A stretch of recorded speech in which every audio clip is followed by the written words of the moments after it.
I'm Jason Draco of Prince Draco Productions, and I'm here with... Hi, I'm Jad Saxton, and I'm a freaking genius. And I'm here with Jad Saxton. You might recently have seen her or heard her voice in Wolf Children, the new fairy tale movie. Is This a Zombie? She carries this around. So my first question is, what got you into the voice side of acting? How'd that get started?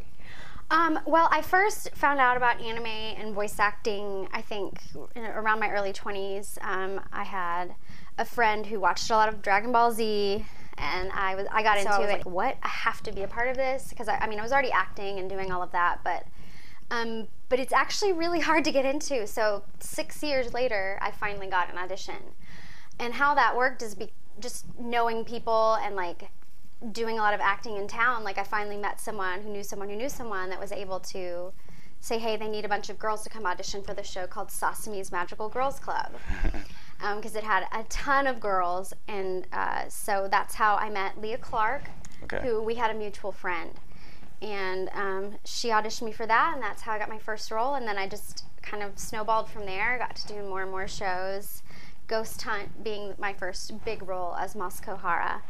And it kind of went from there, and I just fell in love with it, and I love being in studio, and I love getting to do all these awesome characters. It's really fun. So what has been your experience with Wolf Children since they've been showing it in actual theaters like all over the United States, and being like, you know, one of the main characters in that? What's that experience been like for you, recording and seeing what's happening after the recording? It was cool from start to finish. It's been one of my favorite projects to do so far in this industry. And, you know, I got cast without auditioning because Mike McFarlane really wanted to kind of handpick who he wanted. It was one of his pet projects, so to speak. And so we were actually having dinner one night, and he just sort of kind of told me about it, and I was like, what? He's like, yeah. So I was really excited. And then the process itself was really, really emotional, but fun, but really cool to get to do such a heartwarming show. And then I got to go to the premiere at Otakon in Baltimore, and it was so phenomenal because there were 3,000 people there watching the program, and to experience, like, that was my first time seeing it, and to get to experience it with, you know, like, it was me and Michael Solisad and Mike McFarland. We're all in the front row.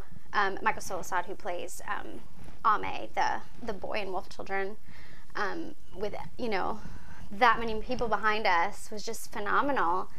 And then I get a lot of responses on Facebook or Twitter, people talking about it, like how touching it is and how wonderful it is. And then the other awesome experience I had with it was in Dallas in December. We did a screening of it at a movie theater where, like, my actual family and friends got to come and see it, and it was actually more emotional for me that time. Like, I think at the premiere... So did you cry as a family?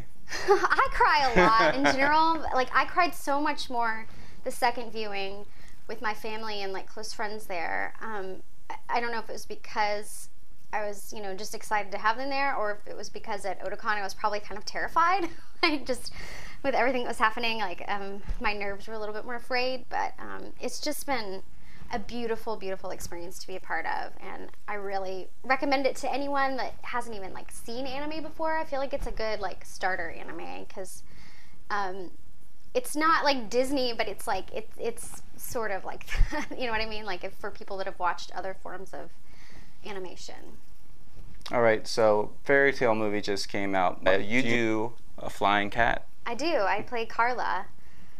She's a tough one. She's a tough character. She's actually one of the tougher characters I've ever voiced. Like, I always found it kind of hard to stay in voice and stay in character for her. But now that I've been doing it for so long and so many episodes, like, it's a lot easier to jump into. But she was a lot harder than, say, Haruna, who was really...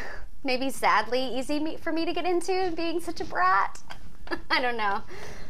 Yeah, Haruna from Is This a Zombie? But she's really fun, and I don't know, she's sort of surprising in a way. Like, you never really know what she's going to do. Like you think you know, but then sometimes she'll just do a one-off and totally surprise you. So what was it like being a magical girl and doing a kick that wasn't a kick?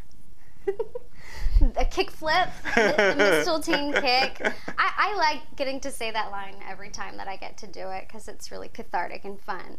I mean, I love Harna. She's one of my favorites. She gets to fly off the handle, and I love acting opposite of Jeremy and Austin and Morgan. I just like that group, that trio. I like being able to go back to that and just kind of hop right in. Like, Harna's so optimistic, and that's my favorite characteristic of hers, is she just, you know, that, and that she's so loyal too, you know, even if she doesn't even really like you, she feels loyal to you, like their little family group. I really, really like playing her. And she gets to say silly, stupid stuff and just yell a lot.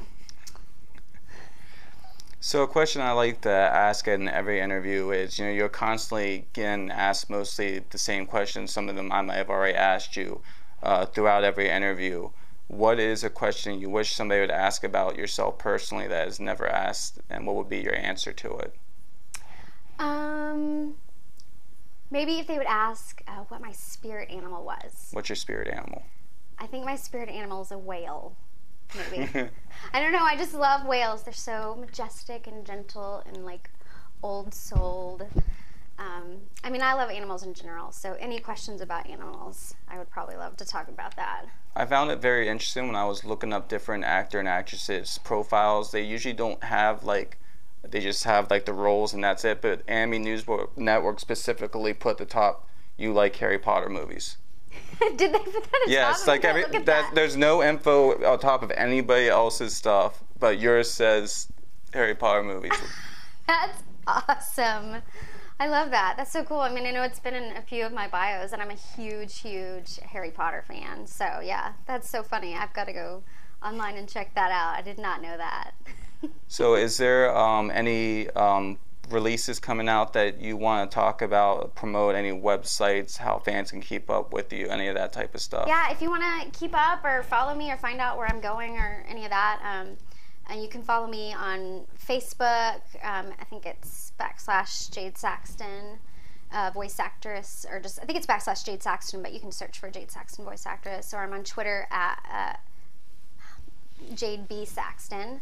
Or I'm on Instagram as Jadarade, Jadarade. How'd you come up with that one? That's actually my best friend. That's her nickname for me.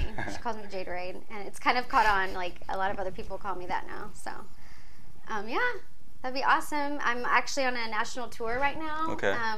So I post a lot of stuff about like that. I'm about to head back out on January 20th for another 2.5 months, the second leg of our tour of Stuart Little. So if you want to follow that, because I go all over the country. But so if you go to DallasChildren'sTheater.org and click on National Tour, and then click on Stuart Little, it has all of our tour dates and locations and where we're going to be. And I try and post stuff about that too on Facebook and Twitter. All right, well, thank you very much for the interview. Thanks, I appreciate it. It was an honor, and you have a great rest of the convention. Thank you so much.